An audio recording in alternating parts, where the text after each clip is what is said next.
Good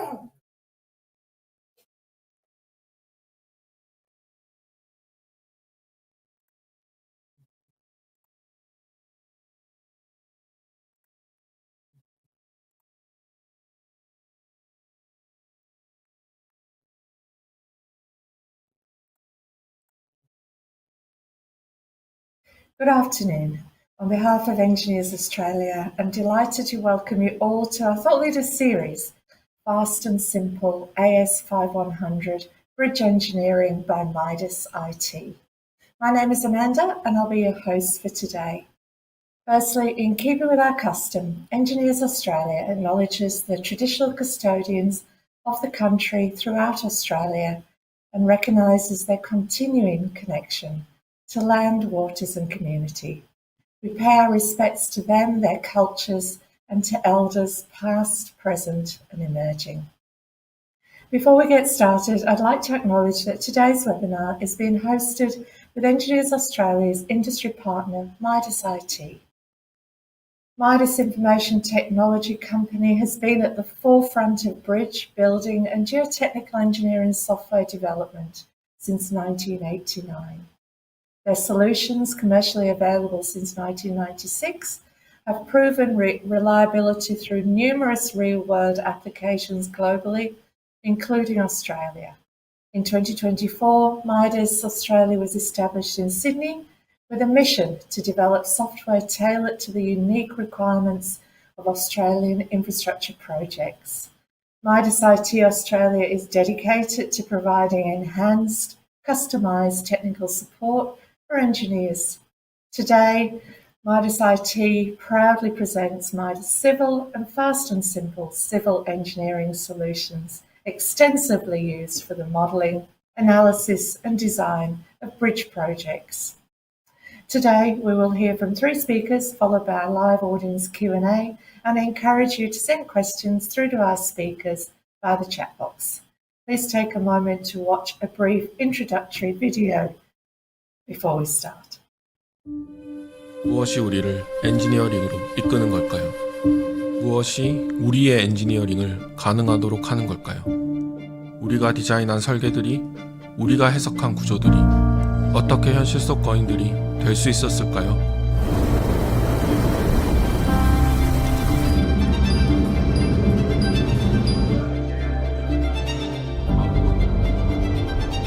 진짜 사막이네요. 보다 진짜 열정이 대단한 것 같아요. 이제 세계 속의 거인과 같은 건축물을 만나러 롯데타워보다 훨씬 높은 것 같아요. 그리고 그 거인을 만드는 거장들을 만나러 거장들이 사용하는 소프트웨어의 걸작을 만나러 My name is Teddy. 이제 전 세계 마이다스 유저들에게서 그 답을 찾아보겠습니다.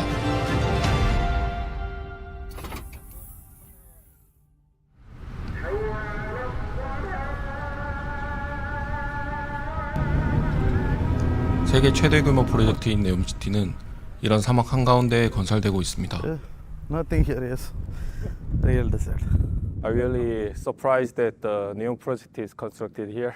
See, NEOM project is one of the most ambitious project in Saudi Arabia actually. Once constructed, it will be almost like 33 times the New York City. Such a big project. There are many projects. NEOM is a one city they are building. Within NEOM city there is a line project actually. And also they are building a snow world actually there. Like a year long you can do the ice staging and all. Trojana. Yeah. That's also project. So it's a very huge and very ambitious project. So many companies are involved actually. There is only 1% of the project has bidded as of now. So there are many new companies going to add and many companies are going to come actually. And as MIDAS we are well prepared because all the major companies who are working there or the Jacobs, AECOM, all are using MIDAS. Yeah, they are using for MIDAS for the projects. 두바이에는 전 세계 탑 클래스 엔지니어링 회사들이 다 모여 있는데요. 인류의 역사적인 순간을 만들고 있는 거장 같은 엔지니어들은 어떻게 일하고 있는지 궁금해졌습니다. We like everything giga, everything on the big scale. You might have heard of NEOM happening in the Middle East. You might have heard the tallest building here in Dubai. 두바이에는 높은 빌딩뿐만 아니라 작은 교량들까지 필수적인 구조물을 넘어 시대적 기술을 담은 작품이 만들어지고 있었습니다. So this is one of the magnificent bridges. It is the twisted pedestrian steel bridge actually, designed by Jacobs. The complete analysis and everything is done by MIDAS software. Not only this project, there are a couple of additional bridges on this I see. Dubai Canal project. There are all the major consultants here. They use MIDAS actually, AECOM, WSP, Parsons. You name the consultant, the bridge consultant, they are MIDAS users. They all use MIDAS. They all for use bridges. MIDAS. Yes. I Even the see. government authority, the road transport authority, they also use MIDAS actually. 두바이 변천사의 중심에는 정부기관의 엔지니어도 있는데요. 오래전 한국 본사에 교육을 받으러 왔던 마완 알자일레이 씨를 10년 만에 다시 만나보았습니다. Well, yeah, it's amazing headquarter actually, and also amazing people. They were very helpful with us. They train us. They give a lot of effort. Nope, to I can just see MIDAS, the black screen. GTS. They did a lot of development. I believe in the dynamic side, they are very strong in soil dynamics and all that. Well, they submitted for basically we call it pile group effect or soil structure interaction, and there is many projects and many towers they are using it to design the foundation and the piling design. Hi Teguk, here we are at the Burj Khalifa, Oh yeah. Yeah. world's tallest First time tower. see here. The world's tallest tower. Yeah. Even for that, the foundation analysis is done by MIDAS GTS NX, the GTS Langan NX. consultants. Yeah. Langan consultants they used. This one used Gen column structure. Yeah, Gen for the column shortening analysis, Burj Khalifa. Why they used the MIDAS Gen column structuring? See, at the time when Burj Khalifa was constructed, 2000, around the time of design and all, I think MIDAS is the only software which can do column shortening at that time actually. So we are the pioneers in column shortening analysis, I would say. Yeah. 이번에 두바이에서 저는 한계에 도전하고 있는 사람들을 만났습니다. 수많은 거장들이 인류의 미래를 만들고 있었고 그 중심에 한국 기술이 있다는 것에 가슴 깊은 곳에서 벅차오르는 감성을 느꼈습니다.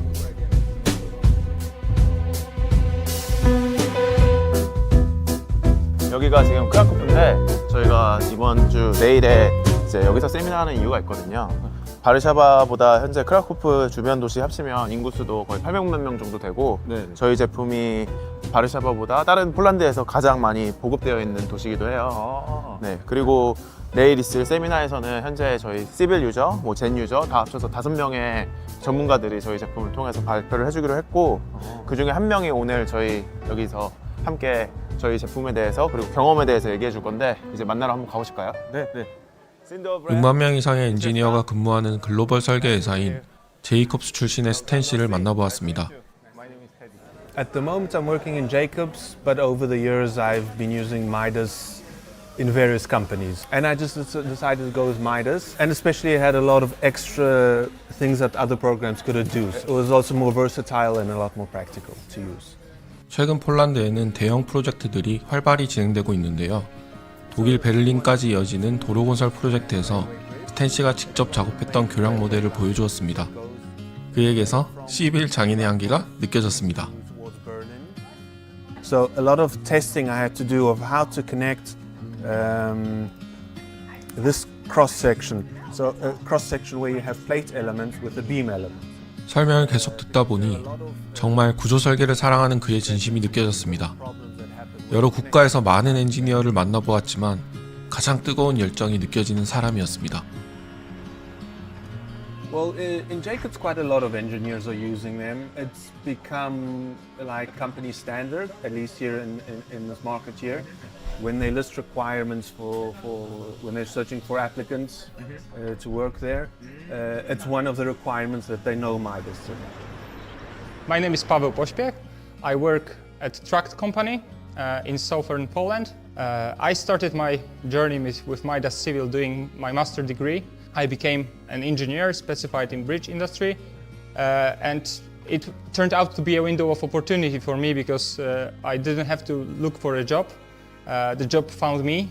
The company I was supposed to work for actually was looking for somebody doing MIDAS Civil, and yeah, it was great to have a job in your field right after studies. So I was really happy that I got this chance of using MIDAS. 마이다스를 통해 실무를 배웠던 파블로. 이번 세미나에서 자신의 적용 사례를 다른 엔지니어들에게 발표했습니다. 더불어 이날은 다양한 프로젝트 사례들도 많이 공유되어 흥미로웠는데요. 인류와 역사의 기술의 중심이었던 유럽의 엔지니어 100여 명이 모여 우리의 기술을 배우고 실무에 적용하는 것을 보니 한국인으로서 자랑스러운 마음이 들었습니다.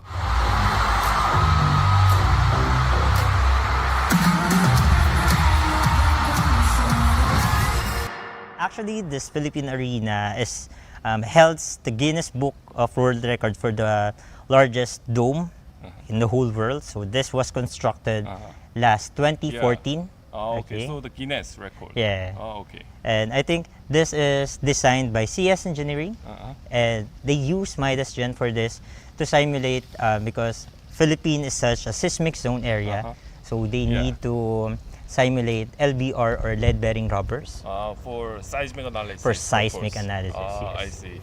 So 예, 실제로 필리핀 아레나를 설계한 게 이제 한국의 CS 엔지니어링인데 이렇게 큰 프로젝트, 국가적인 프로젝트를 이제 한국 기술이 전 세계로 널리 퍼질 수 있게 돼서 큰 의미가 있는 것 같습니다.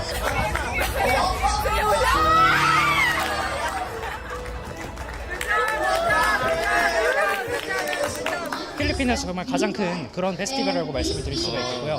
그러다 보니까 이제 다양한 대학생들의 입장에서도 이 마이다스 페스티벌에 참가하는 것만으로도 굉장히 큰 의의를 이제 부여하고 있는, 그만큼 인지도도 높아지고 있는 정말 다양한 프로그램이 있고요. 뭐 아까 오전에 했던 퀴즈비 같은 경우도 있고, 그리고 저희 마이다스 프로그램을 사용해서 디자인을 누가 더 빨리 하나 이런 걸 겨루는 경쟁도 있고요. 그리고 지금 하고 있는 거는 이제 지신 내진 설계 이런 것들에서 뭐 책상이 흔들릴 때 얼마나 버틸 수 있는지를 마이다스 프로그램을 이용해서 계산을 하고 실제로 짓는, 누가 더 그걸 튼튼하게 짓나, 자, 이런 걸 겨루는 것도 하고 있고요. Most especially when they design buildings, structural buildings, vertical buildings, and use it with MIDAS, they can relate it easily with the software. So if they're going to design in the future as civil engineers, MIDAS will be a useful tool in coming up with a good design. Introducing to them this particular computing tool that they can utilize in their practice would be a big step for them that they can always look forward to. I would like to believe that what MIDAS is doing is really a right direction to help our future engineers here in our country. 이날 필리핀 학생들을 보면서 배움에 대한 열정과 뜨거움이 느껴졌는데요. 문득 저의 마지막 뜨거움은 언제였는지 떠올리게 되었습니다. So for everyone studying civil engineering, I could say that it could be difficult at times, but it could really be fun. So if you're already studying engineering, just hang in there. I know MIDAS is a big opportunity to showcase my skills. The good thing with MIDAS today, okay, is you make the competition better. So it's really helping a lot. There are a lot of problems that were solved using that software, that MIDAS software. My key to be a good engineer is not to know things, but how to know to solve the problem. 이번 여정을 통해 저는 한 가지 사실을 배웠습니다. 각 나라의 엔지니어들이 그저 구조를 설계하는 것만은 아니었다는 것을요. 자연이라는 거대한 벽 앞에서 우리는 불가능에 도전하고 인류의 꿈을 현실로 만들고 있다는 것을요. 마에스트로. 그렇게 우리는 걸작을 지휘하고 거인과 같은 인류의 유산을 만드는 거장이 되어갑니다.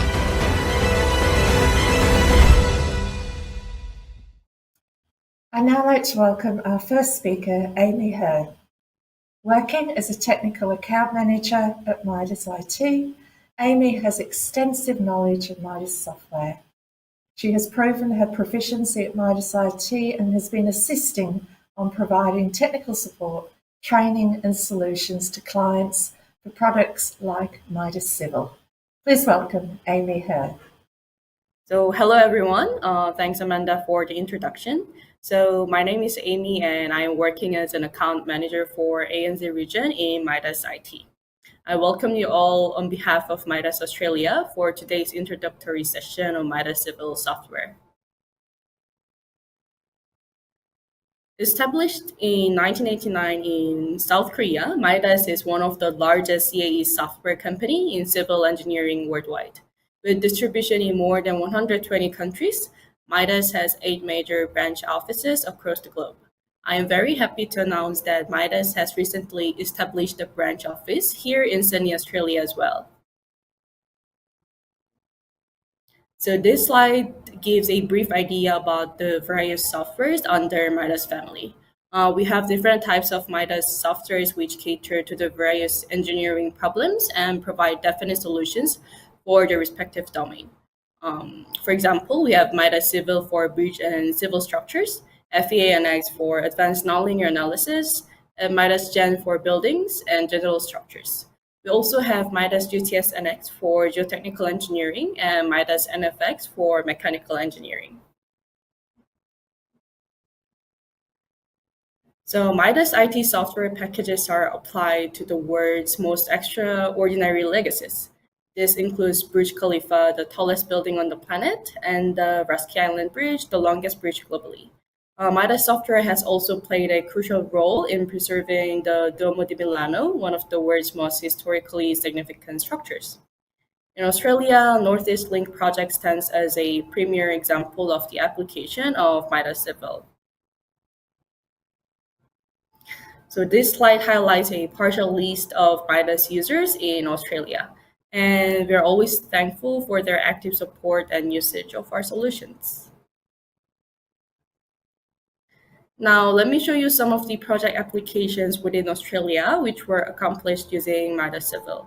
So we have the level crossing removal project carried out by Arakan,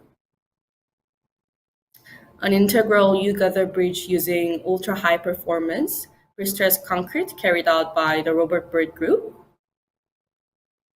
We also have the freeway upgrade project. And yes, obviously the Northeast Link project. Now let us deep dive into the most common MIDAS program, the MIDAS Civil. Taking about the analysis capabilities, MIDAS Civil is a 3D FEM software, and its major strengths range from simple static analysis to advanced analysis such as construction stage analysis, dynamic nonlinear analysis, and more. In the following slides, we will explore the capabilities and major functionalities of MIDAS Civil in greater detail. So what kind of bridge types can MIDAS Civil handle? So from any conventional bridge such as slab bridge, PSC, and steel plate gutter bridge, or steel box bridge, to all kinds of complex bridges like cable stayed and suspension bridges, can be analyzed and designed considering different construction methodologies. So now let us go through the step-by-step process we follow with any software packages to simulate practical scenarios using finite elements. This way, we can better relate to and understand various features and strengths that will be beneficial for engineers in their day-to-day work. Starting with the preliminary data, which is defining materials. Since MIDAS Civil caters to clients all around the world, we can see built-in database of material with respect to various codes, which includes Australian and New Zealand codes too. Standard materials for steel, concrete, and SRC, which is steel reinforced concrete, can be easily applied. In addition to materials, various types of sections are available by country code or in user-defined form around the world. You can easily define sections for steel, RC, PSC, and composite, and check the cross-sectional characteristics right away. And in addition to the standard template for simple PSC box section, direct definition of super T section is also possible. This direct database super T section was specially implemented in the software due to its fast usage in the Australian market.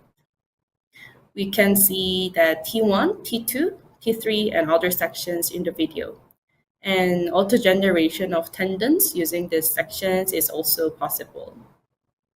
Some more standard templates for steel tub gutter and composite eye sections are also available. Taper sections between the end portion and mid portion of a span can be easily defined using the taper section tab. This tapering can be defined as linear or even polynomial tapering with 2 and 3 degree curves.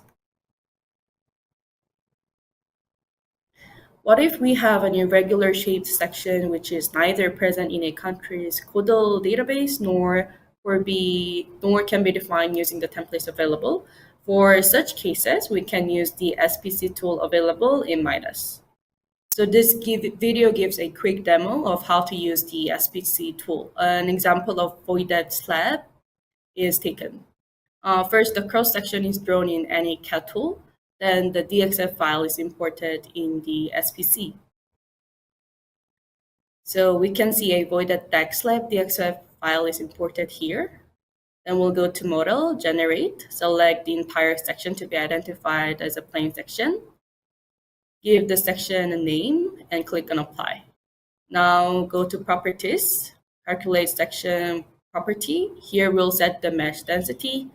Select the plane section and click on Apply. With the section of properties, the entire section will be exported as a MIDAS section file.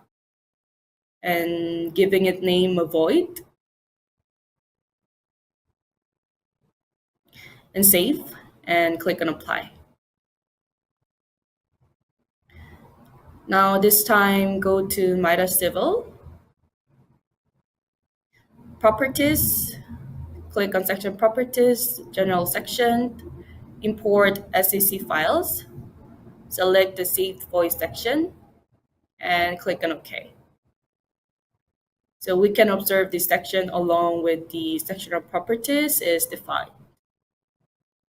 So not only a general section, but the SPC tool can also be used to define a composite section, as you can see in the video.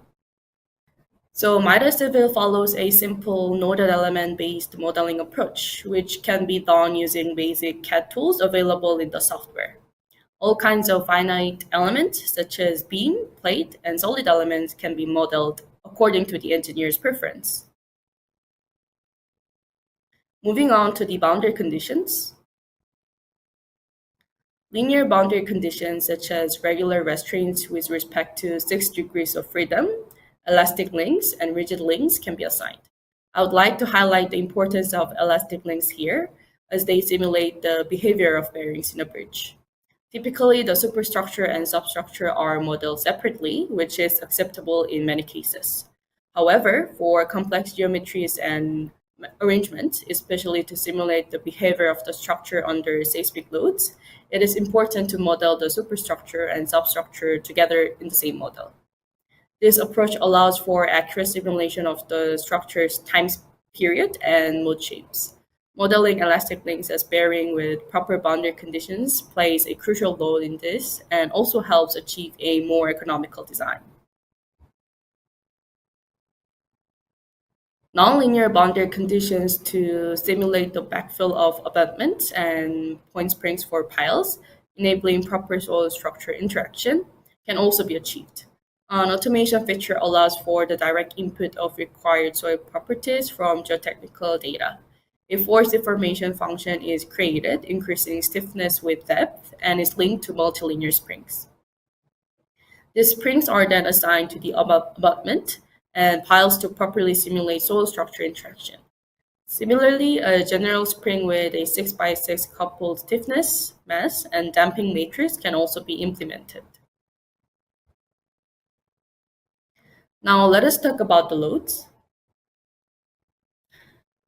As displayed, these are various types of load cases which are available in MIDAS Civil. By assigning a particular load and its respective load case helps us in automatically defining its load factor when generating load combination with respect to specific codal provisions.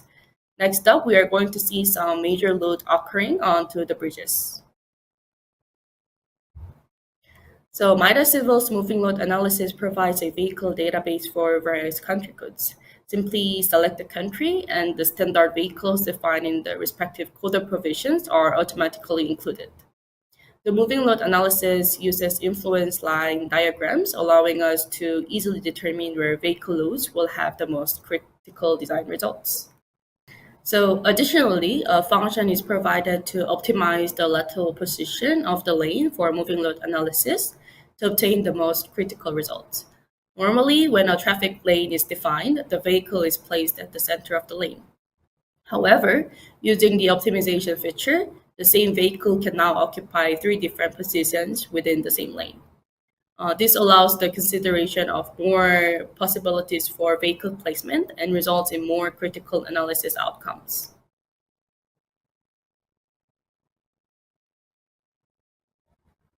So whenever the depth of the superstructure increases beyond a certain limit, it becomes mandatory to account for temperature gradient loads.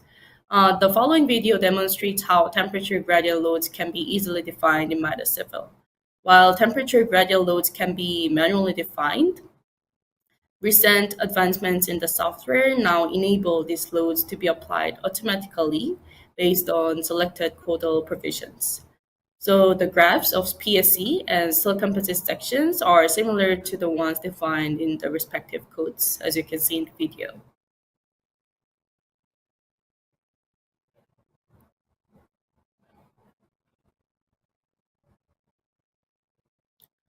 So pre-stressing loads. This slide highlights the types of tendons that can be defined. So first, the post-tension tendons that includes both internal as well as external tendons. And second, the pre-tension tendons. So tendons can be modeled using 3 different ways. First is using the tendon template. Second is using the tendon coordinate, or third, importing the tendons from a DXF file. Analysis, design, and loss calculations for either of these tendon types is possible. We can also specify the parameters for transfer length, the bonding length, and jacking type of these tendons. Response spectrum analysis. The response spectrum graph can be automatically generated by simply selecting the code and inputting the required parameters. Once generated, the response spectrum function can be assigned to the structure, and eigenvalue analysis can be conducted.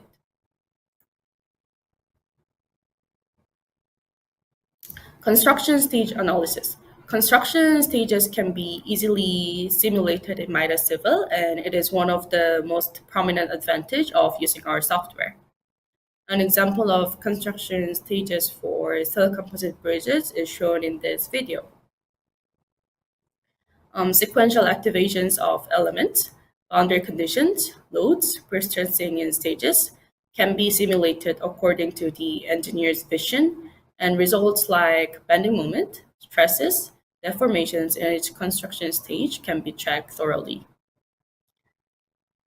And here we can also see construction sequences for balanced cantilever bridge.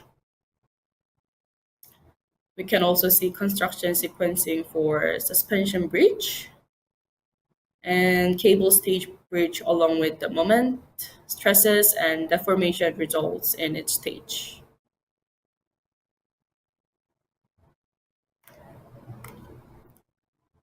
So whenever we talk about the construction stage analysis, it's crucial to account for time-dependent properties such as creep, shrinkage, and the compressive strength of concrete.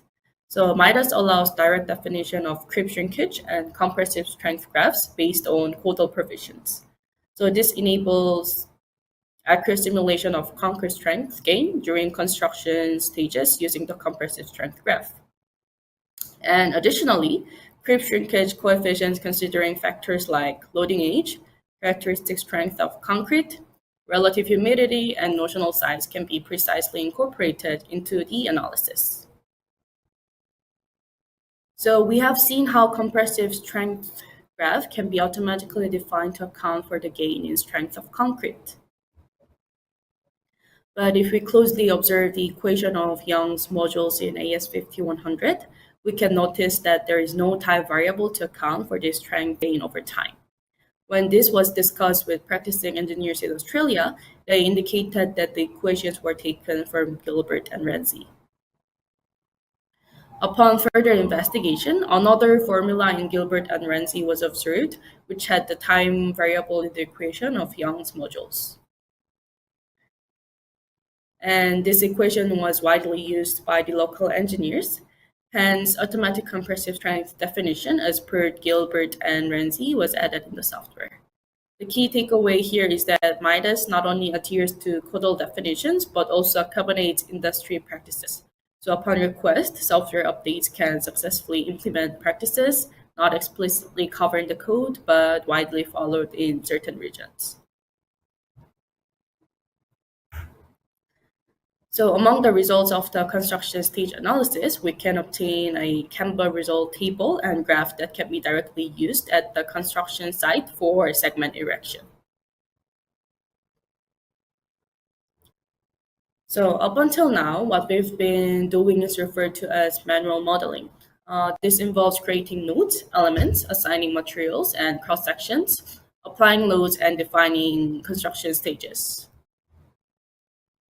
However, to expedite this process, MIDAS offers wizards tailored for commonly used structures. So MIDAS Civil automatically creates analysis models for standardized civil engineering structures that are mainly used in practical design. It dramatically shortens the user's modeling work time. So civil engineering structures in 2D and 3D form can be quickly created by inputting various variables.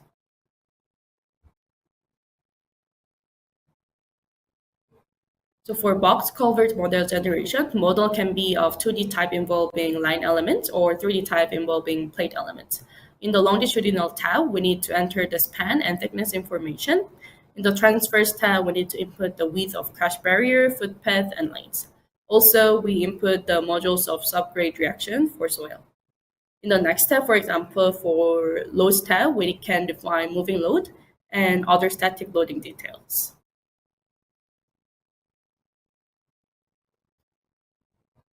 So this is the generated line model of box culvert with all the loads applied like earth pressure load over the approach wall. And instead of 2D, if we go for a 3D model generation, as you can see here, then with a single click, we can change that in the wizard.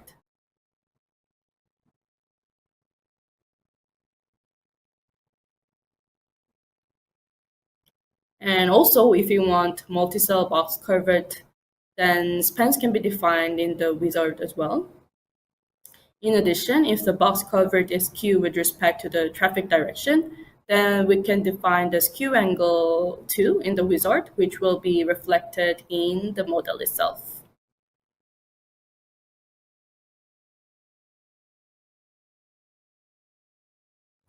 And this slide shows PSE segmental bridge wizard considering ILM, MSS, FSM, and FCM construction methods.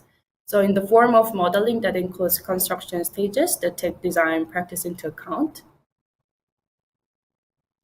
you can now create it faster. And similarly, MIDAS provides wizards for PSC composite and steel composite bridges. So these wizards not only handle the modeling process, but also take care of boundary conditions, loads, and construction stages. And once the model is generated using the wizard, the further modifications such as adjusting loads, construction sequences, or any other parameter can be easily made. So special bridge modeling to which cables are applied can also be easily created. And work time can be dramatically shortened by implementing initial models of cable stayed bridges and suspension bridges, including the initial force. RSI Wizard. So it provides automatic modeling that can perform rail track analysis, considering rail track interaction, a special analysis related to railroad bridges. So by entering various variables, modeling is created that can be reviewed in various ways, and you can even check the results report in Excel format. MIDAS is well known in the market for its wide range of analysis capabilities. So MIDAS Civil facilitates a comprehensive array of analysis, including construction stage, moving load, free vibration, seismic, buckling, large displacement, P delta, thermal stress, pushover, material nonlinear, geometric nonlinear, and heat of hydration analysis. So MIDAS Civil offers the flexibility to automatically generate load combinations according to the selected codal standard. Additionally, users can manually define load combinations or import them from an Excel sheet. Now moving on to the design. MIDAS Civil's design capabilities support highly reliable design process used in more than 120 countries around the world. Users can seamlessly proceed with design by intuitively selecting from variable design codes for RC, still, SRC, composition, and PSC designs. For PSC designers per AS5100, define the basic parameters according to the codal requirements and select the necessary outputs and checks for the design. A comprehensive Excel report will be generated, highlighting the codal clauses wherever a specific factor of safety or formula from the code is used. Similarly, for steel composite design as per AS5100, define the parameters required by the code and select the necessary outputs and checks for the design. A comprehensive report will also be generated.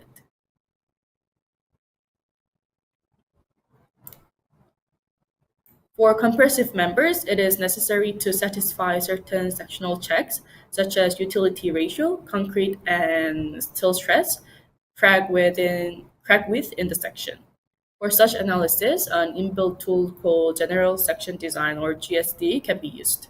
So GSD is a sectional analysis tool that generates PM curves, MP curves, utilization ratio, and other section checks. Analysis as per AS5100 and both linear and nonlinear analysis can be performed in this GSD function.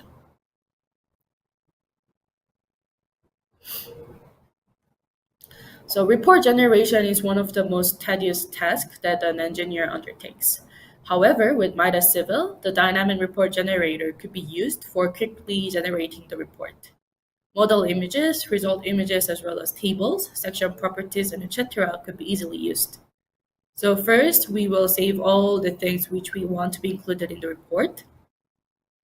Some examples like deformation contour shapes, reaction tables are being saved in this video. And this feature directly starts Microsoft Word file in MIDAS Civil. So the Word document can be edited manually. Moreover, the model data could be simply added to this document by dragging and dropping a scene. So this includes any kind of data that the software generates. And it might happen that client makes certain modification in the model, which means all the hard work done in report generation is gone. So this can be due to its site constraints or variation in forces to be considered.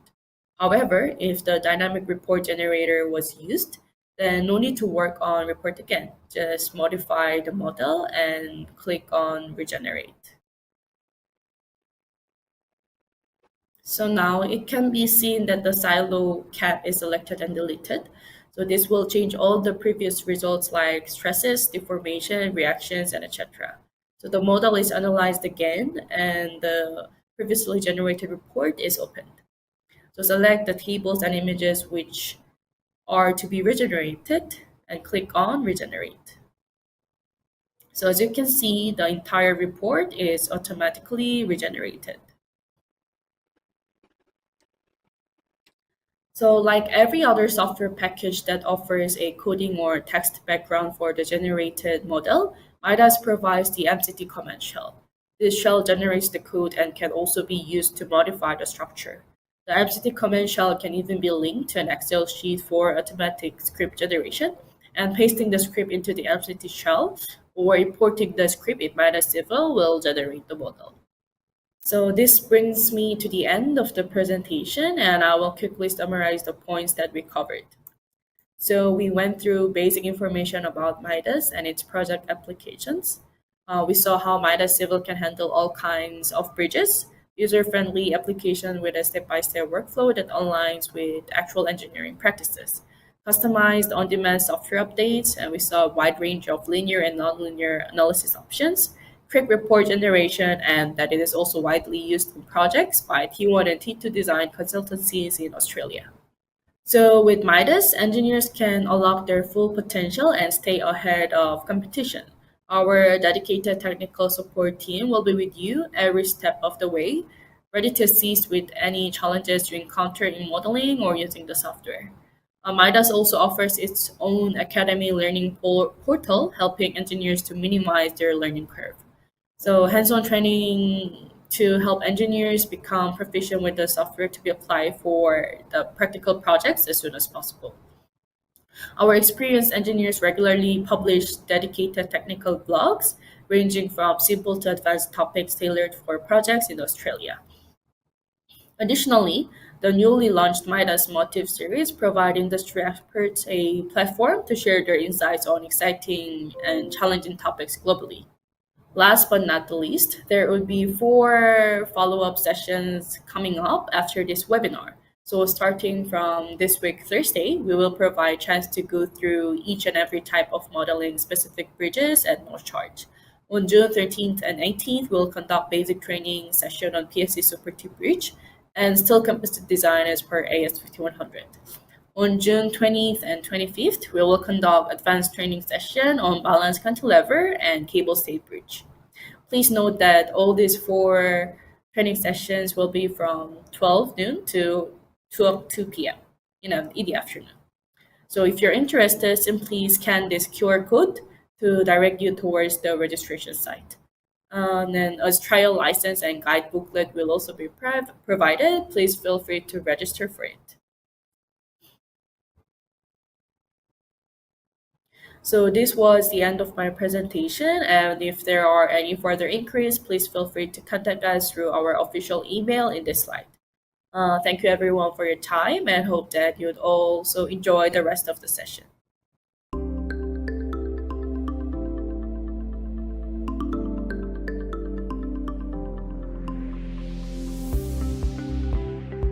If I was to describe MIDAS in one word, it would be efficient. So MIDAS is very user-friendly actually. MIDAS is powerful. MIDAS is efficiency. MIDAS is tailor-made for bridge engineers. MIDAS, in my opinion, is really interesting, first of all, and automotive at the same time. MIDAS in one sentence. Practical. I guess it really streamlines a lot of your processes. In most cases, in your post-analysis, it's very fast and efficient compared to using other software. I'm very happy to use MIDAS. As a graduate structural engineer, it has really helped me with my modeling and design skills. I'm learning so much from MIDAS, and I believe this is a very essential software for all structural and civil engineers to learn. I guess the software's ability to streamline design processes and analysis is of great benefit. It has all the tools needed for us to efficiently model our structures and achieve the results that we need. Allows a structural engineer or any user to have advanced capabilities to be able to use that software faster and more efficiently to get the project work done in that sense. In my experience, MIDAS has been super helpful since compared to other softwares and applications, the user is more user-friendly. The user interface is designed in a way that you can incorporate all the actions that you can possibly need with one simple or 2 simple clicks.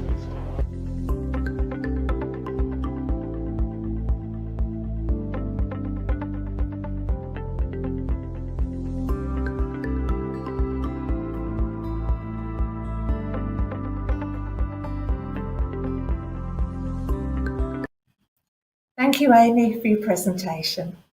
And now I'd like to welcome our second speaker, Kevin Cheng.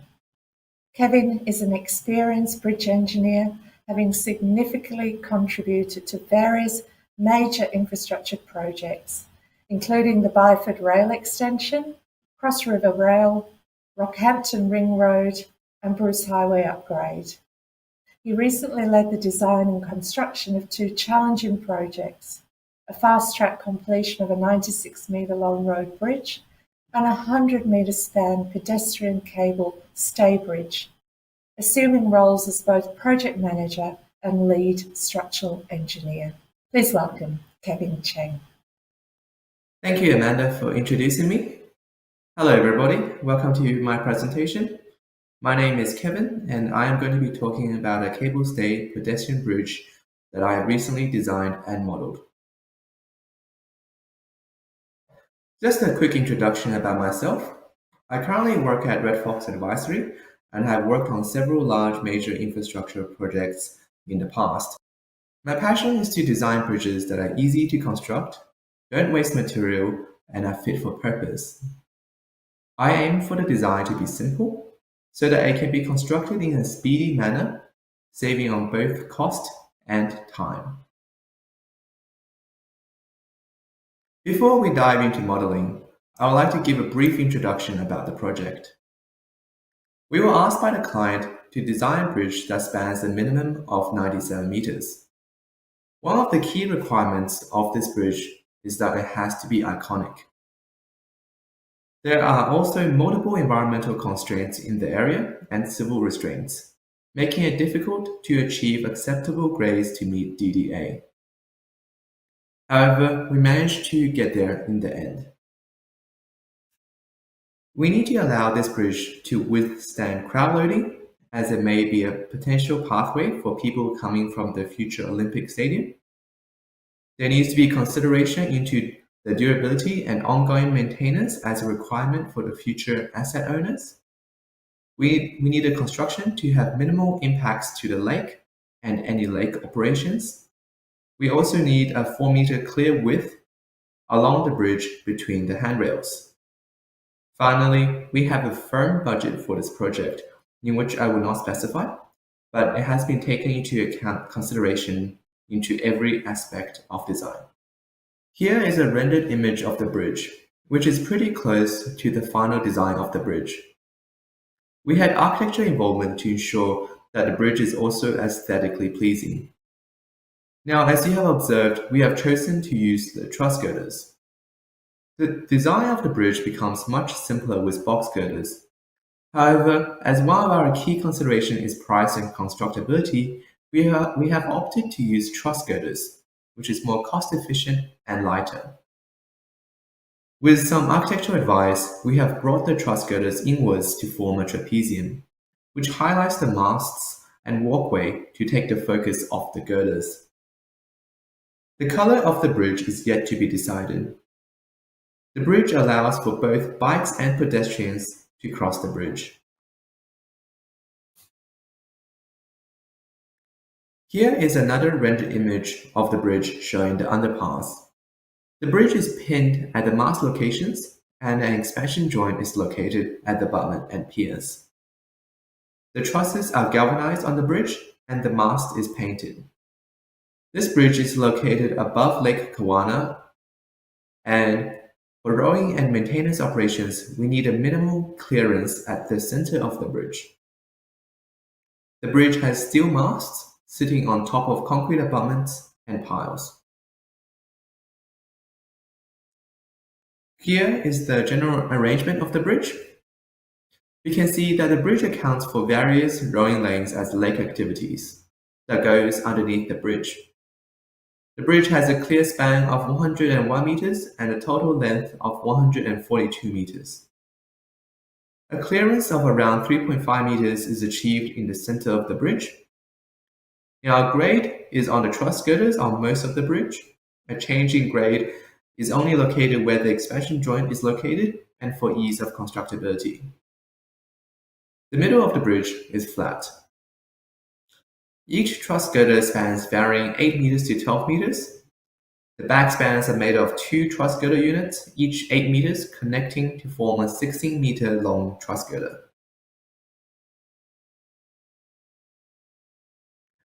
Here are some typical cross-sections of the bridge. The truss girder is made up of mainly SHS members welded together. A precast slab is seated on top of the truss girder during the construction, and then the concrete deck is poured cast in situ. The truss girders and concrete decks are connected together through the use of shear studs, forming a composite section. The cables are connected to the outrigger, which is then welded to the bottom trusses. There is a fall on the bridge, allowing for drainage, and there is a 4-meter clear spacing between the balustrades. A clearance envelope of 2.5 meter is achieved on top of the concrete deck. The masts are SHS and tapered, ranging from 600 mils to 1 meter. Here is a MIDAS model of the entire bridge model. The balustrade is modeled purely for dynamic purposes and doesn't have significant contributions to the loading and design of the primary structural elements. It should be noted that the concrete deck slab actually makes up the majority of the weight of the structure, even though the concrete is only 200 mils thick. The truss girders, on the other hand, are generally very light, which is usually around 5 tons to 7 tons. In order to meet the project parameters, various considerations were made and incorporated into design. With a tight budget, the key focus is on designing something that is fast and easy to construct. This means that our truss sizes, whilst we are trying to be engineering efficient, it also needs to be easy to manufacture. Therefore, our sizing of 12-meter maximum truss size is based on the maximum galvanizing bath in Queensland. The choice of cables versus bars was a decision that needed to take into consideration of procurement, cost, and installation. At the current time of design, bars seems to be much easier to procure and therefore was chosen. The steel details in the trusses were also consulted with fabricators for advice prior to IFC drawings to ensure constructability.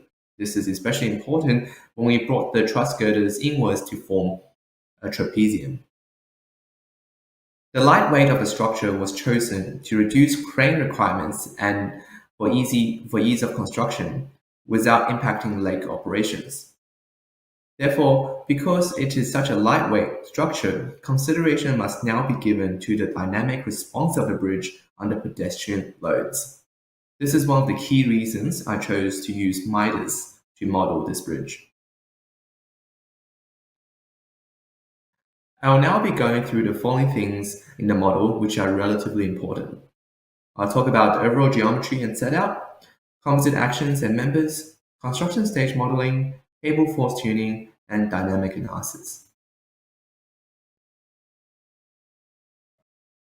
Although many cable-stayed bridges have cables that are symmetrical, this project was difficult to achieve this because of the natural grades on either side of the bridge.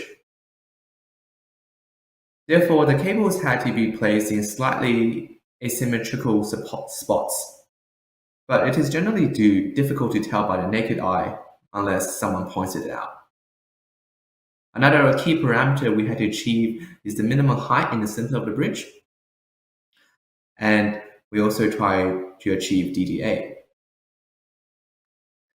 With the goal of avoiding landing on the bridge and having a clearance in the middle of the bridge, different grades were used along the bridge that are slightly different. This is due to the restraint of the natural grounds, as I mentioned earlier, and these grades were calculated in detail.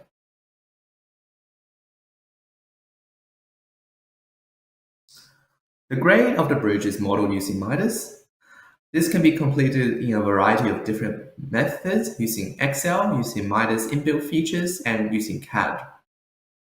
However, due to the constant changing nature of projects, impacting the geometry, grade, and length of trusses, I personally recommend using Excel in many scenarios.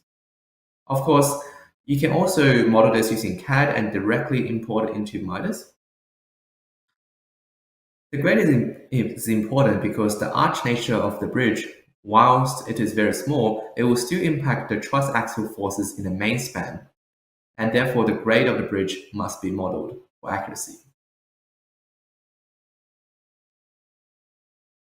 One of the important structural components of this bridge is the composite nature of the bridge of the deck slab and truss girder. This is achieved through the use of shear studs connecting the deck slab and concrete together. Now the slab has been split into two members, composite with the top chords of the truss, using MIDAS inbuilt composite member feature. A transverse slab member has then been put into regular intervals to complete the grillage model. A lot of engineers has asked me why I haven't used plate elements to model this bridge. While I agree it's definitely easier to model this bridge using plate, a grillage model is chosen because of the dynamic analysis that is required to be completed on this bridge. Now, a dynamic analysis on plates will also be achievable, but it will require a very detailed meshing of the plate and will cause the model to be very slow. I don't recommend doing that. Here is a composite truss girder shown using the two diagrams. The slab is activated at a later stage in the model. The central of half of the slab is placed above the top chord to form the composite section and in order to avoid any eccentricity effects. The middle transverse slab member is then placed at regular intervals to complete the grillage model. The composite section is modeled using the composite member function on MIDAS. The bottom bracing shown on this truss is included mainly for the dynamic response of the bridge to stiffen up the overall structure. It is not really required from a static perspective, and it doesn't really experience much forces in its lifetime. The middle member connecting the two outrigger helps and prevents the torsional forces experienced by the vertical side members, adding to the overall stability of the girder. It's an interesting fact that many of the other parts of this bridge is increased in size due to the dynamic response of the bridge rather than the design loading requirements. I will now be talking about construction stage modeling. Depending on how the bridge is constructed, the locked-in construction forces will have varying degree of effects on the behavior of the overall structure. Therefore, it is better to have early contractor involvement to minimize the amount of effort needed in remodeling and create a more efficient design. It is important to note here that different contractors will have different preferences on how to construct a complex bridge like this one. They might have unique solutions not known to other contractors. Therefore, their preferred solution of construction staging may save the project a lot of time. Whilst it may not be the most engineering efficient and will require remodeling, it is likely only to increase the member sizes of one or two elements by a little bit. This extra material cost is minimal compared to the time cost they would have saved. For references, here is the initial construction sequencing that I proposed. We install one girder and one cable at a time in a sequential order, and then connect the final truss, allowing the mass to be balanced during each stage. Now, this is the sequence proposed by the contractor. They prefer to lift the bridge one large section at a time with multiple trusses already connected. The trusses are pre-welded on site and then lifted together. Pontoons are used to lift the truss girder in the correct location, and it is jacked up to a high level, from which the cables are then tensioned. An interesting part of the connection we had to consider in the design is for the rotation of the trusses. In order to account for the rotation of the trusses during the construction stage, a cradle support is used at the mast location that allows for rotation. Once the truss is lifted and dropped into place, the hemisphere cradle is completed to form a complete CHS member.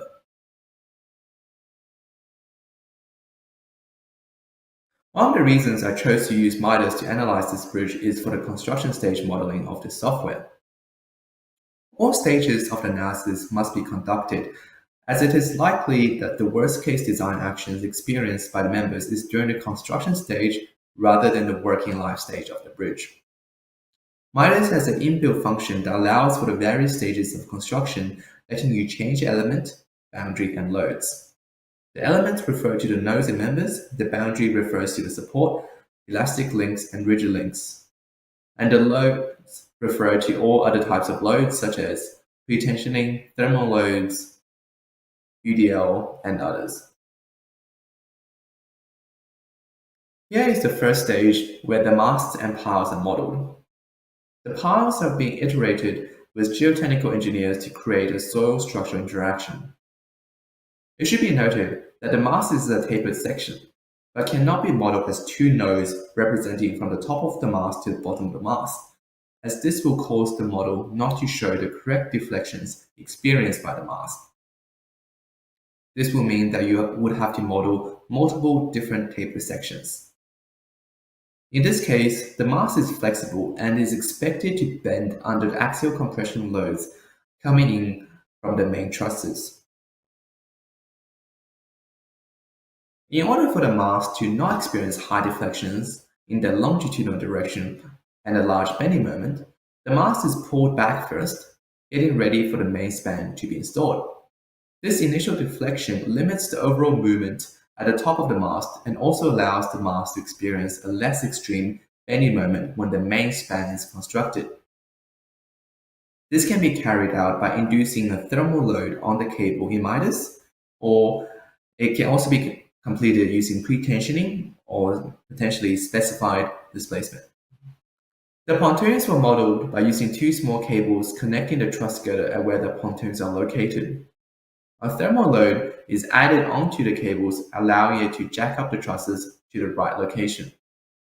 This can also be completed by pre-tensioning those two cables or pre-tensioning the actual cables connected to the truss. A specified displacement function may also be used. These cables are released and removed after the stage. The cables are then added and pre-tensioned, lifting the trusses up to the correct location in preparation for the middle truss. As the majority of the weight is in the concrete, the truss needs to be lifted to a certain level above the design level. The displacements in this picture is wildly exaggerated for visual purposes only. It looks like it is being lifted by a few meters in this picture, but in reality, it's only lifted by around 100 to 200 mils. The middle truss is then connected. Now again, the displacements are exaggerated and it seems that the truss is floating in between the two sides of the bridge. This is because the mast is a flexible member and is expected to bend in the longitudinal axis under truss axial loads. This inherently causes a problem because the size of the middle truss becomes hard to determine as a gap will be formed at either side of that middle truss. Now, the middle truss will be purposely slightly longer and cut on site in order to suit this gap between either side of the bridge. The gap is only around 70 to 80 mils, although the diagram makes it look like it's a meter, so please note the deflections are exaggerated. Modeling this becomes very tricky, because if the middle truss is just added without doing anything, it will inherently cause the tension from either side of the bridge acting on the bottom chord of the middle truss. Now, when we place this truss on site, it is placed on top and not yet welded to either side of the bridge. It will definitely not pull either side of the bridge together. Both sides of this bridge is perfectly balanced at this point. Now, once the truss is placed and then welded in, the bridge becomes complete, but it will not induce a sudden tension force. Any additional load on the bridge afterwards will cause tension and compression forces on the middle truss girder. This is one of the key benefits of construction stage modeling, because if this model was wished in place, the tension force experienced in the middle of the bridge will be unrealistic. In order to model the middle truss, an elastic link is used when the middle truss is put in, allowing it to be put in place but experience no axial forces in the cores or minimal axial forces. It has its own self-weight. This elastic link is then replaced by a rigid link in the next stage when the truss is welded in, allowing the bridge to be fully connected. The wet concrete load is then added onto the bridge, representing the dead load of the concrete that has not yet formed the composite section. This will now induce loads on the middle truss, which will then correctly induce axial tension on the bottom chord of the middle truss. Afterwards, the composite member is formed and the model is complete with regards to construction stage modeling. Additional load cases such as pedestrian live load is then added on top of this model for analysis. All construction load forces are now locked in, and the design actions experienced by the members is very different compared to if this model was wished in place.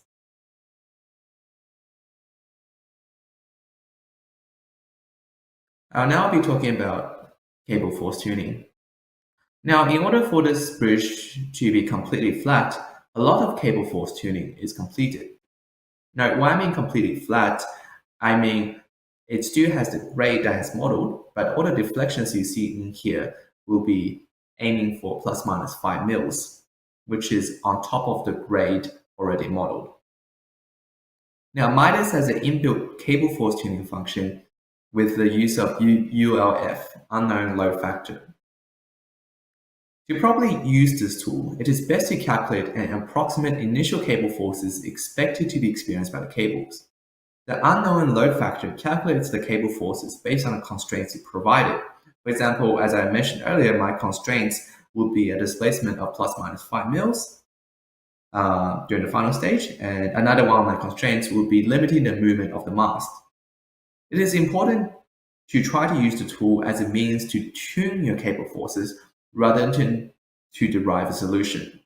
Sometimes there are multiple solutions to the constraints you're giving it, but it will not be able to show you all the solutions. Other times, if you give it too many constraints, it won't be able to create a solution for you, as there might not be one, or it has too many for it to be able to calculate one. As you can see, in the first picture, where I've shown where the constraints are. Now, there's still some vertical bending, deforming in the first picture, as you can see, especially in the backspan. Now, you can see that it is still sagging a little bit. Now, this is not a mistake. This is because of the natural self-weight of each of those truss girders, and it is expected. We have designed the trusses to be pre-cambered to mitigate this effect. This can also be modeled on MIDAS, as it is shown in the second picture, and you can see the clear difference in the backspan.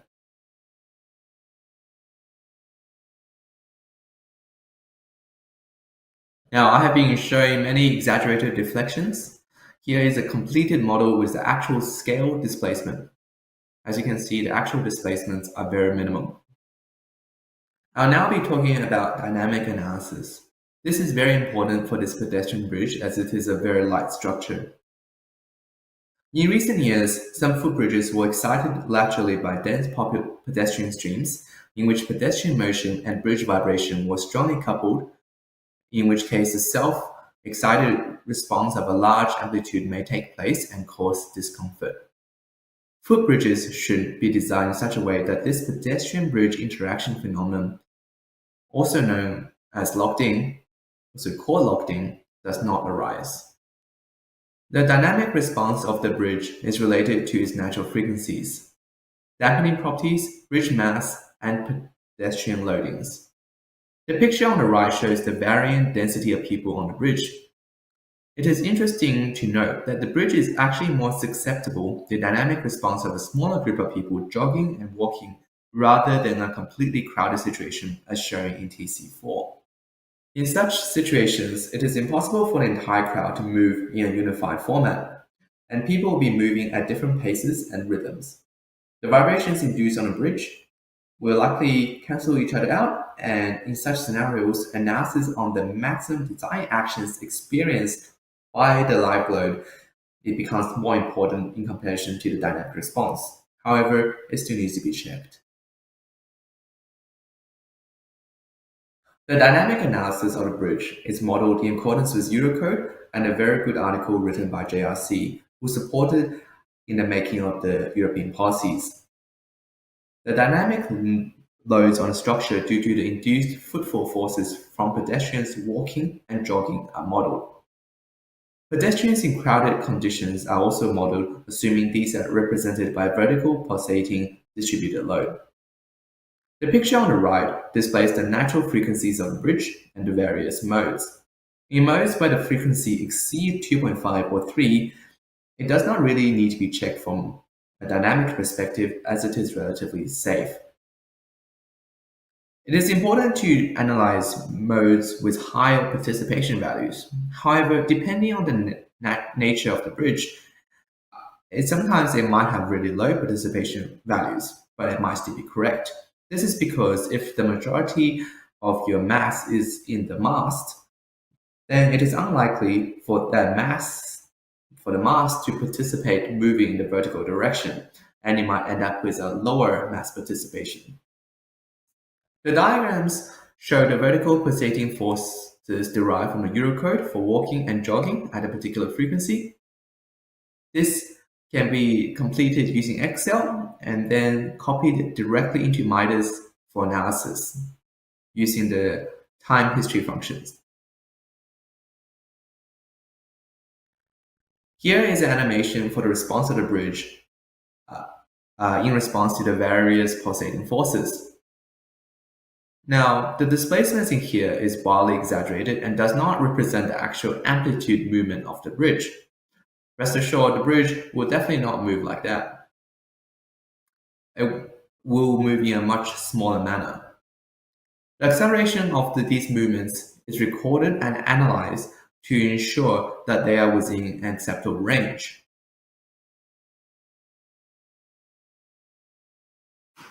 The jogging and walking modes based on the various different modes are analyzed and shown below with different frequencies. The required maximum acceleration can be calculated using Eurocode and will vary depending on the scenario of the bridge.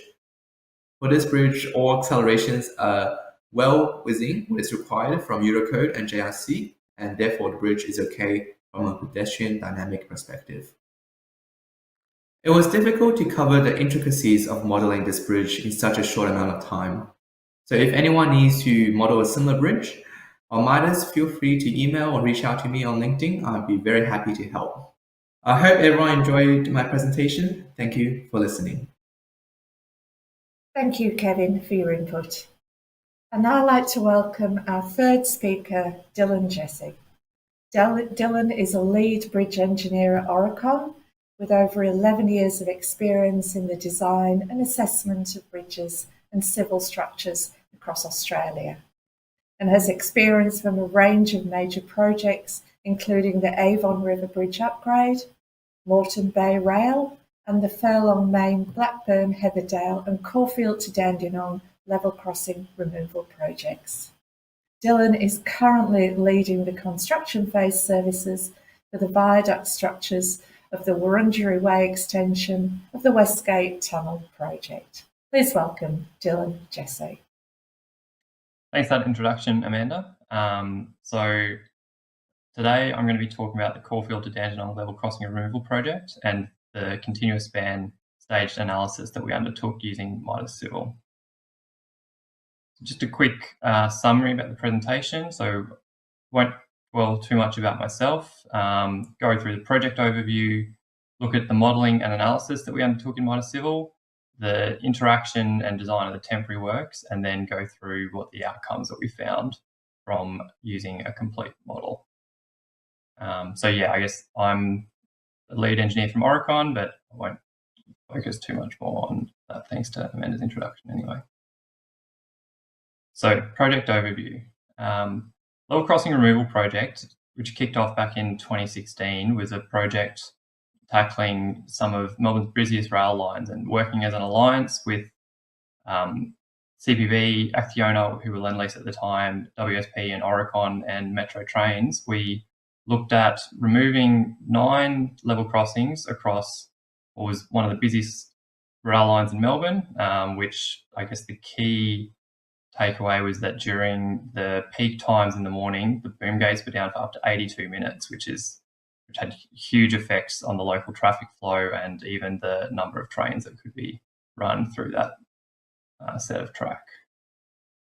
So looking at the overview, the project was broken up into 3 areas. Area 1, Grange, Kurrang and Murrumbina Roads and Poth Road. And then in Area 2 and 3, where I was involved, we had level crossings at Clayton, Centre, Corrigan, Heatherton and Chandler Road. But the real tricky ones were at Clayton, Centre and Heatherton Roads, where due to the skew between the rail and the road, we needed spans of up to 46.5 metres. And because of those long spans for the rail loading, we had to actually adopt a post-tensioned haunch solution, looking to minimise the structural depth and maintain the road clearance without extending how far the viaduct had to extend before it went back to ground level either end. So if we then move on and start to look at the actual modelling of the structure in MIDAS Civil, number of key considerations as we set it up, which needed to resolve before even getting going really, which was the geometry of the spans and the sections, the material properties, including the time-dependent effects when we're looking at post-tensioned and pre-tensioned concrete, design loading through all construction stages, support conditions, and the grillage model, how we were going to actually define the members, and then possibly most importantly, how we were going to verify and validate what we were finding from the analysis. So if we look in a bit more detail at, I guess, one of these spans over the Clayton Road, so you can see this is the arrangement for one of the single track structures. So the main spans between pier centre lines varied from 45 to 46.5 metres, with back spans that varied from 22 to 33 metres. So the main structure itself was 2 number 1800 deep super Ts each span, and then they were tying in to a 2.45 metre deep haunch at each pier, supported on spherical bearings, a pair of spherical bearings at the haunch and then one under each super T at the back span. And then due to that varying span length arrangement with main spans of up to 46 and back spans as low as 22, we also had to adopt some uplift restraint at the short back spans where the load was not ensuring that there was always permanent compression under ultimate cases.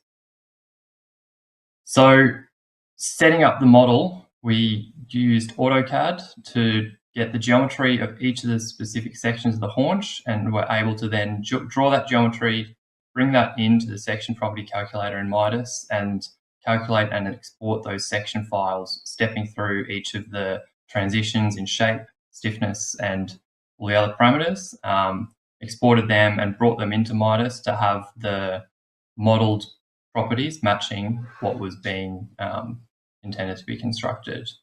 And I guess if we step through here, you can see the section properties being brought in as composite general section and then composite general tapered sections to follow that profile throughout the model. So in addition to the section properties, we obviously needed to define the material properties and time-dependent effects for the concrete. So quite straightforward, brought the material data in and aligned the properties with AS5100, used the MIDAS properties for the time-dependent creep and shrinkage so that we could look at the long-term effects, and then also the time-dependent compressive strength curve so we could make sure that the strengths were adequate as we were doing the construction staging and the temporary and loading throughout the construction process. And then stepping through and applying the material properties for the steel pre and post tensioning, so steel data and tendons for both standard preset strand for the pre-tensioning, and then the internal bonded post-tensioning.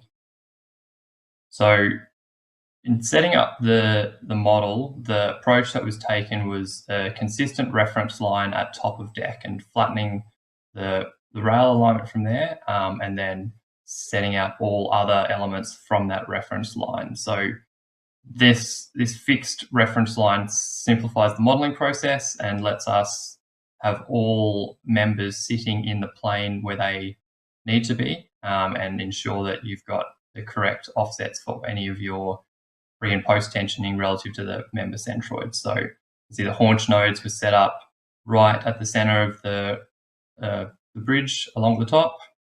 The girder nodes obviously offset to the center of the girder, but at the top of the deck, and then offsets down for the support nodes at the base so that they were sitting at bearing level. And then these nodes were linked using elastic rigid links to pick up then the rigid nature of the model between, I guess, the reference node at the top of deck down to where the support was being provided at both. So you can see the haunch there where we've got the central haunch node going down to the supports, the two spherical bearings under the haunch. And then you can see where we have it split off into the two super Ts at the back span. You've then got your rigid link down to the spherical bearing at the underside of the super T. Looking at the pre and post tensioning, so for the super T, this was quite straightforward, two-dimensional post tensioning, pre-tensioning, sorry. All the debonding lengths were naturally included, and those strands were applied to the girders in the model, and that was to ensure that as we were looking through the construction staging, you could then take into account the secondaries due to creep and shrinkage once it was stitched, being no longer a simply supported pre-tension super T. And then for the haunch, we had quite a complex 3D tendon geometry, which needed to start in the middle of the super T end block, and then transition out to follow through the webs of the haunch. So that was done using spreadsheet input into MIDAS, and you can see there the profile of those post-tension tendon groups running from the center of the super T end block and then out, deviating through the haunch to run along the outer webs of the haunch. So when we come to the construction staging and making sure that we're considering the temporary supports, based on the initial process and construction methodology, the intent was for there to be independent supports prior to casting and stressing. So there was not going to be any influence from the construction staging on the already built parts of the bridge, which meant that we could have a more simple bridge model and sort of, to some extent, neglect the temporary works. So step through this a little bit, but not in too much detail. But the intent was that the haunch and the back spans were landed on temporary towers and then stitched. Then the main span on a temporary tower stitched to the haunch as well. Then the draped tendons stressed, and then following that, the backspan deck was poured and then continued to the main span deck. So through this construction analysis, we developed a complete stage model which stepped through, and you can see we had the haunch and the beams with their temporary supports. We then cast the precast elements to give them an age relevant to the time of stressing, apply the stressing loading to those precast super T beams, then go through the staging to stitch between the elements in accordance with the construction procedure that we looked at on the previous slide.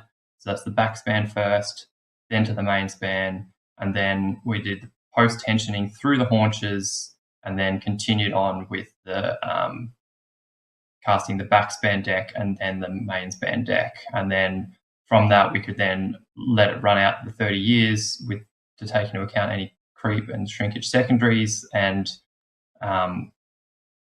ensure that all our design considered all of that. Now, one of the things we did find as part of the combined model, which was looking at the original tendon arrangement and looking to minimize the weight of the haunch, which was one of the key constraints the haunch had to be under 100 tons, and I think it ended up at about 99 for the ability to lift it in with the cranes that we had access to at the time and the constraints on site. We were minimising the number of diaphragms and changes within the haunch, and so you can see the tendons run straight through the web of the haunch, and then where they start to deviate was in the Super T end block.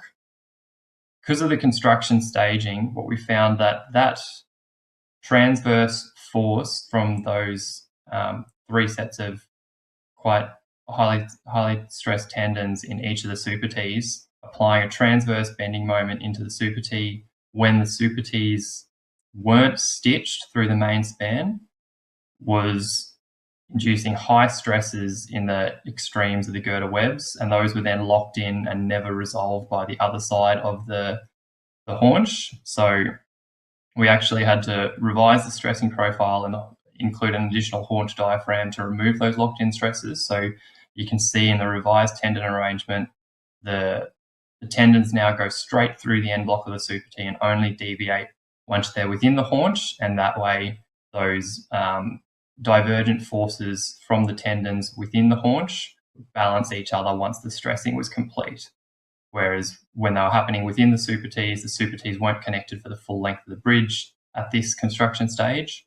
So we were unable to balance those forces, and you ended up with the locked-in stresses. So that was one of the minor changes or medium changes from this complete model.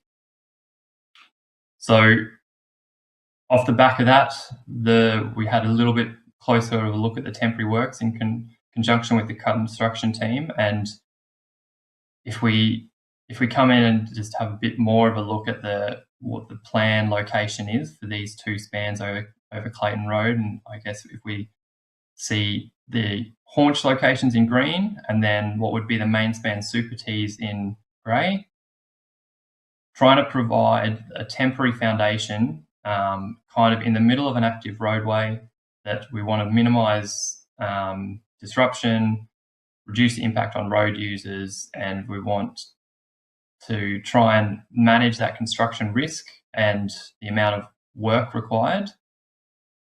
Trying to build these temporary foundations was going to be quite onerous and have pretty significant impacts on the temporary traffic. So what we looked at is how instead we could maybe have an increased interaction with the permanent works and provide a different way to support them and not need to provide these foundations in the middle of the road. So in considering this change to the temporary works, we had to look at what the proximity to the road was, how we could minimise road closures while still maintaining safety of road users and workers. And so we adopted a system with primary and secondary supports, providing redundancy, but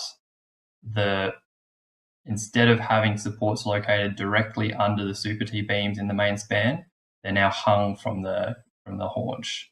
And I guess this was sort of, I consider a pretty combined effort within the Alliance, both the construction team and the design team, and then us taking on the temporary works design. And I think it actually resulted in a better outcome for the project and the local community during construction. So I'm not going to go through detail on this construction staging now, but you can see that the change to construction staging means that the main girders are now hung from the haunch through this support frame instead, which means that there's a fair bit more going on through that backspan and the backspan stitch during the temporary staging, which needed more refined consideration. So looking at this temporary works frame in detail, I guess if we just follow the load path, you can see that when this main span girder is landed on the haunch, that is then carried through this tie to pick up the vertical reaction in the haunch, and then the eccentricity of it's resisted by a force couple at the base. So the vertical load component of this 46 metre span Super Ts is then being carried as an additional hogging moment through the haunch in the temporary case, which needed to be assessed. And then any lateral loading well, I guess even before the lateral loading. So then we also had the secondary support, which is that frame underneath, you can see there in the lighter grey, which is then basically a completely redundant system to provide the required or determined level of safety that we wanted as part of the alliance. That meant that if there was something to happen to those two hangers hanging through the haunch, we had an alternate load path, which meant that this 46 metre span wasn't going to come down over live traffic. So I guess ended up being not needed in the end, thankfully, but it was a safety measure that we adopted to manage any risks. The lateral loading through the temporary stages was carried through these outriggers and in moment couples. So we'll get to the temporary works modelling. So with this now load being applied to the haunch and the backspan girders in the temporary case, the staging model needed to be updated to include all of it and also to enable us to design the temporary works steelwork. And the way that this was managed is typically the temporary works was only supporting compression loads and was constructed with packers and timber packers and the like rather than actual fixed connections. So it's a bit of a different one to try and model. So looking at the primary support frames, you can see that at the two locations on the haunch, you've got the support frame underneath and then the lateral outriggers to pick that transverse load.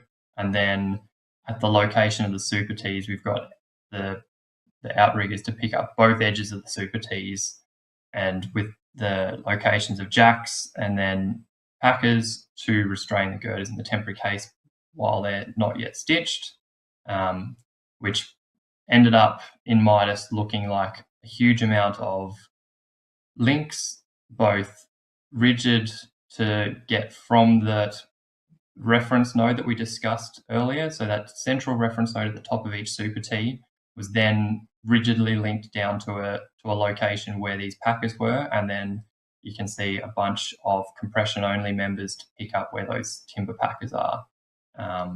So yeah, I guess rigid and compression only, or even elastic links as applicable, and even those jacks sitting under the super T. So a reasonable then revision to the construction stage analysis to make sure that we had to incorporate still the elements being cast and stressed, stitching, post-tensioning, time dependence, but also now the installation of the temporary works and the members.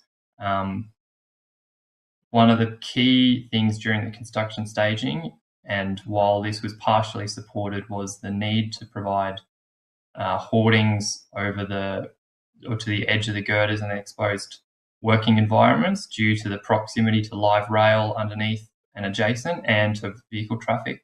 So those nearly 2 metre high hoardings were attracting quite a wind load, which was quite eccentric and drove a lot of the transverse design of this temporary works.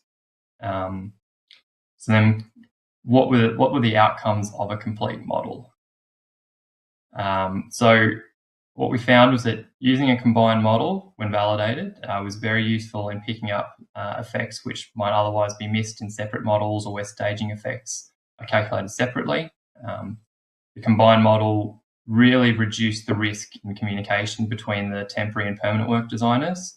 The fact that the temporary works design was in the same model as the permanent works design and was done by the same team meant that you didn't have any loss of information between the temporary works and the permanent works designer, and there was no additional conservatism needed. It was kind of, you knew you were defining the loads, you knew the loads, you could manage all that. And then the collaborative approach from the alliance model really benefited in design and documentation of the temporary works, so that we could easily adjust the package and adjust the scope of works from a design perspective to take on and document that temporary support within the same works package, and that certainly helped deliver the project in a smoother method than if it was otherwise run. And then I guess we also use MIDAS Civil for rail structure analysis. You can see that image there for the separate lengths of each viaduct. So I guess the good bit at the end was getting to see the models come to life. So was on site at about 3 o'clock in the morning when it was about 2 degrees to see the first 100-ton haunch be lifted in. You can see it being lifted on to the top of the pier there at Clayton Road with the quite significant temporary work, steelwork sitting off to the left-hand side, ready to then be connected in and support those first span beams, which were brought in not too long after.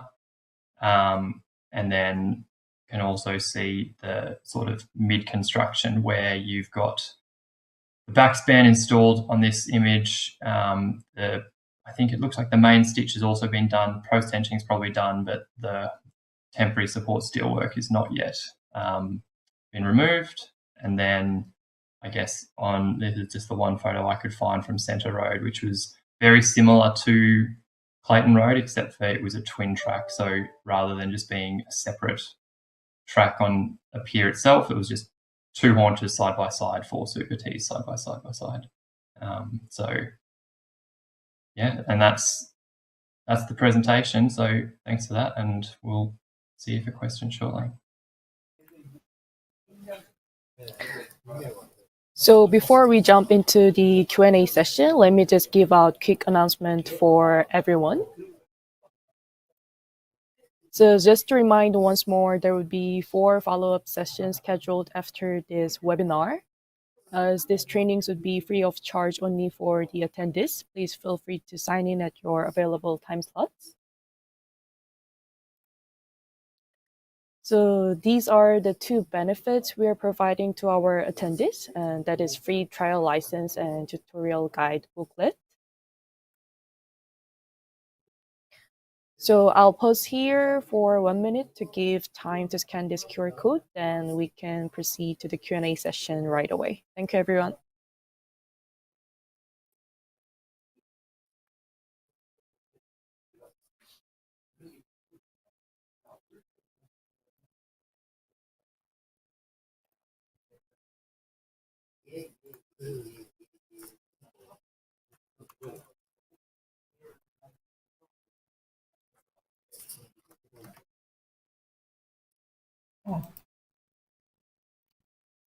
It's now your turn to get involved.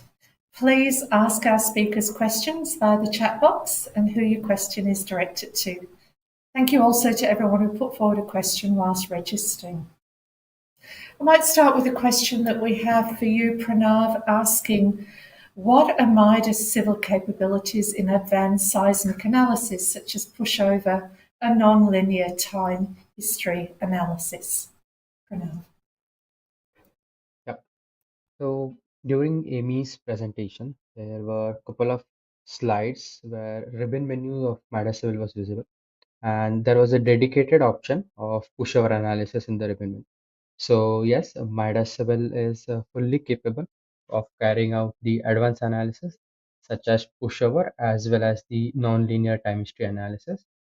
So this Amy also introduced about GSD, wherein GSD we can also create a M5 curve, a user-defined M5 curve, which will be imported in MIDAS Civil for a user-defined hinge properties. Not only this, for nonlinear time history analysis, standard earthquake data are pre-feeded into the software, and even standard bearings, lead rubber bearing, isolator bearings, can be directly incorporated in such types of analysis. Thank you. Thank you for that. Dylan, a question's come in from Yogesh, who is watching this afternoon from New South Wales, asking you, Dylan, departure for any of the items in AS5100 easy process or approval process is long. Who applies for it? Thanks, Dylan. Thanks, Amanda. And thanks, Yogesh, for the question. So I guess it's going to vary project by project, but the typical hierarchy on the projects would be that the project-specific technical requirements come in at the ultimate priority, followed by any local authority documents, and then the AS5100 requirements sit third in that chain or thereabouts. I guess the accepting of the departure will typically fall to the ultimate asset owner. who is going to be responsible for that following the design. Whether that's an easy process or a difficult process is going to vary depending on how significant the departure is and whether it's only a sort of minor element or if it's something that's a significant reduction in load or carrying capacity or service over the life. But the process for that would usually be run by the design team.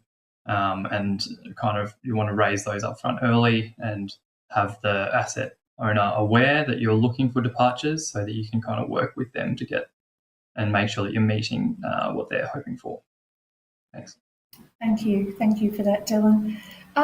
We've got two questions coming, but I might actually group them together, Pranav. We've got questions about the software, asking how much time does it take to learn the software? And the second question, who do we contact if we face any difficulties with the software when using it for our project? Thank you. So the first question, I think it is a pretty broad question. How much time does it take to learn the software? I mean, there are many parameters, what type of project you're doing and in which stage you're doing it. So if as a technical support engineer from MIDAS, I'll tell you one thing. So we provide some customized training sessions on site or online to go with your projects. And since MIDAS has been on the market for quite a long time, we have tons of training videos, tutorials, as well as technical blogs. And there are YouTube video as well, created by ourselves or as well as by our clients. So with all this support, I believe anyone can easily learn the software in short amount of time and directly use in their projects. Also, one of the most common feedback we get from our clients is about its user-friendly interface. So I think that it would not require much of a time to go through with the software. Now, coming to the second question is who do we contact if there are any difficulties? So I guess this was already highlighted in the introductory presentation. Nonetheless, I will just emphasize again that MIDAS has its own global technical support portal where a team of dedicated engineers is specially working on addressing the technical queries raised by the clients through the portal. So client can also request one-on-one meetings with the MIDAS engineer if they're facing any difficulties understanding certain aspects of the project. So yeah, thank you. Thank you. Thank you for that. Kevin, bringing you into the discussion, we have a question from Kevin to you, Kevin, asking, what is the design life of the steel trusses, steelworks, protective coatings? Thank you, Kevin. Thanks, Amanda. The steel trusses and are hot dip galvanized to C3, C4 corrosive category. The first two maintenance will be around 25 years. And for the masts, we have chosen to use a three-coat paint system, and the first two maintenance would also be 25 years. Thanks. Thank you. Thank you for that. Dylan, a question's come in from Varan, who is in New South Wales, asking you, Dylan, what are some tips for someone who has been away from using the software for a while and wants to return back to using the software? Thank you for that question. Thanks, Amanda. Thanks for the question. Yeah, I guess probably the things I would point to is kind of what Pranav mentioned as well in terms of the pretty vast library of YouTube videos that MIDAS has online, and that's certainly where I started a long time ago when I first was looking at the software. But I guess it depends if you're coming from not using software at all or from different software, but it would be more around starting slow and as you're proceeding through it, making sure you're just running through the standard sense checks that we always do of checking your deflected shapes and ensuring that everything's been performing and resolving as you'd expect it to. But certainly make the use of the help file and the F1 button in MIDAS, which very smoothly takes you directly to the assistance that you need when you're in any of the menus, and their YouTube library where they've got an example of almost any structure that you would want to model as sort of my starting point. Thanks. Thank you. Thank you for that. Kevin, a question from Ahmed that's come in asking you, Kevin, are we able to construct a case of construction sequence starting from preloading case? So I'm assuming the question is referring to one pulling back the mast at the very first few stages. So yes, absolutely. It is a very important part of the construction sequence of the bridge. We can actually start the construction sequencing starting from that stage, but it's better to start off with the mast and piles and then getting to pulling the mast back. As when you pull the mast back, it will cause it to experience a less amount of total bending moment in the future. It's a very important part to include in the construction stage modeling. Thank you. Thank you. And just staying with you, Kevin, we've had a question, and I hope I'm going to get this right because it's quite a technical question for you, Kevin, asking, can MIDAS Civil Auto generate sinusoidal function forces within a selected time range? It's for the direct entry of sinusoidal functions for the time history in vibration analysis for jog or walk as per EC. Hope that makes more sense to you, Kevin, than it does to me. Yes. I'm assuming the question is asking about the sign functions for the jogging, walking, and crowd modes. So yes, MIDAS can generate a sign time forcing function. It can generate a sign function by itself, but will require parameters such as A, B, C, and D for your normal sign functions. So you need to be able to give MIDAS those parameters. So I would generally prefer to do it on Excel first because in order to obtain those parameters, you need to have the chosen frequency for your analysis, which will vary. So you have to do multiple different modes. And you would also need to have the width of the bridge and the effective span of your bridge as parameters as per Eurocode. Now, I'm not sure, I don't think MIDAS is able to calculate those parameters depending on what your model is like. So it's better to control your own time functions rather than having an inbuilt tool. Thank you. And Dylan, we have a question that's come in this afternoon from Freddie. Good afternoon to you. Asking you, Dylan, if one of the tendon has broken or cut during the post-tensioning, what is the best remedy to make it structurally safe? Thanks, Dylan. Thanks, Amanda. Thanks, Freddie. Yeah, it's a tough question. I guess during the construction staging and during the post-tensioning process, if that's where the issues have been encountered, I guess at least the primary thing that we would know is that the structure is already stable and safe without those post-tensioning cables, and it's kind of then a matter of removing it. And I think before anything else, you probably want to take stock and assess and make sure that there's been no other damage or no overload occurred during the cable snapping and instantaneously releasing whatever forces were on the structure at the time. So a lot of that, I think it would be a pretty big safe procedure that you have to go through, understanding what the forces were in the jacks at the time of the rupture, and then go through and understand if there was any out of balance loading or anything else that occurred. But then sort of following that, provided that you can remove the cable and reinstate a new one that's hopefully not damaged and get to the bottom of why it actually occurred. If it was just some sort of accident, then pending any damage to anything, you might not be too far from just following the original construction procedure. But other than that, it might have to go back to a sort of reassessment from the start. Yes. Thank you. Thank you for that, Dylan. And we have covered a lot this afternoon. Fast and simple bridge design process as per AS5100 by MIDAS IT. And I just wondered, starting with you, Kevin, and then Dylan and Pranav, because I think Amy has been unable to join the live Q&A.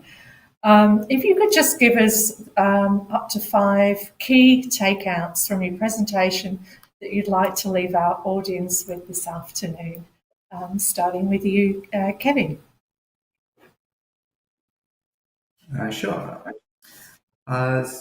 So for 5 key takeouts, first of all, in terms of modeling, I will definitely get the geometry right first. You have to analyze the bridge to make sure that depending on your model geometry, it doesn't actually impact the main forces on your bridge, and you have to figure out what kind of geometry you want to be modeled.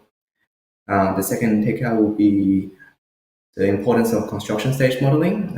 In complicated bridges that are not simply supported by activities and deck units, you see very often the construction stage modeling actually has a huge effect due to the locked-in effects that it will cause on your bridge loading. So if you model some bridges without the construction stage, it will actually be incorrect, and you'll be looking at a wishing place model, which with not actual forces on the bridge. Other key takeaways is try to make sure you have the loading correct. Sometimes the loadings are always overly exaggerated, which will then cause your member sizes to become larger and larger. But in reality, you have to make sure that your loading is right to begin with, to make sure you design for the right member sizes. And one other key takeout is whether to use plate modeling versus element grillage modeling. Grillage modeling is generally much faster and is preferable depending on the complexity of the bridge. If you need to use plate modeling, make sure you have a valid reason to do so. And I guess last takeout is have some time to learn the software and understand the different parts of the software before you dive into modeling. You need to understand what the software is doing before you jump straight in and just click a button. Thanks. Thank you. Thank you, Kevin. Dylan, your thoughts, key takeouts. Brilliant, thanks.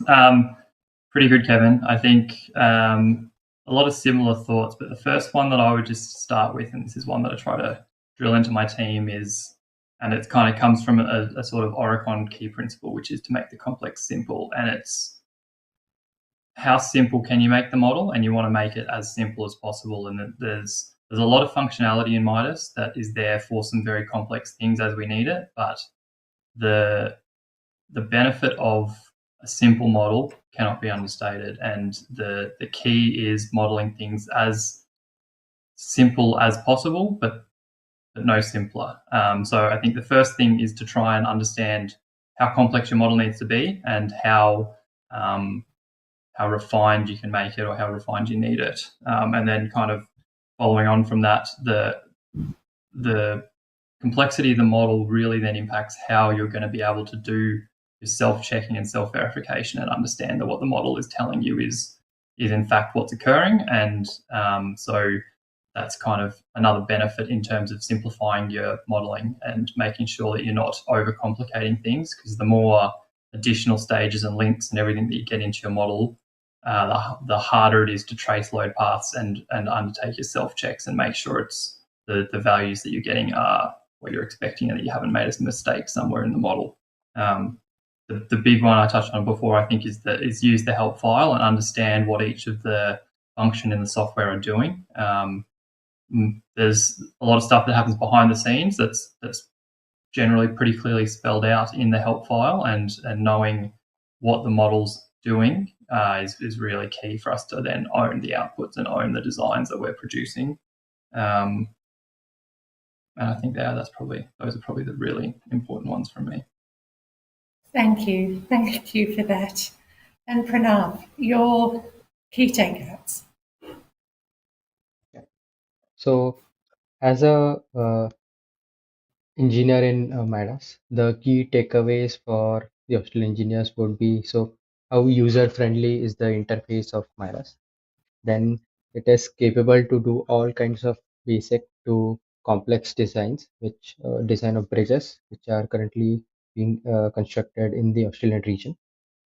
Then the easy incorporation of the construction sequence according to the engineer's vision, and direct incorporation of time-dependent properties as per the Australian standards. And as obviously I mentioned about the customized training sessions, either on-site or online training sessions for the clients, and the global portal, the support portal, which MIDAS is very well known.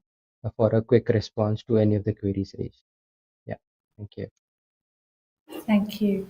Thank you. Thank you very much to our speakers and Amy as well. And it is all the time we have for today. So please join me once again in thanking Amy Hearn, Kevin Cheng, Dylan Jesse, and Pranav Vaishampayan for their time and input. I'd also like to thank Engineers Australia's industry partner, MIDAS IT, for their ongoing support. I'm very excited to announce Engineers Australia's 2024 Climate Smart Engineering Conference registration is now up and running, and please follow the QR code on your screen for more information. As always, if you could take 2 minutes to please complete a short feedback form, which is linked in the description box below, helps us improve and plan for future sessions. Thank you again for joining us, and I look forward to seeing you at our next Thought Leaders event. Thank you and good afternoon.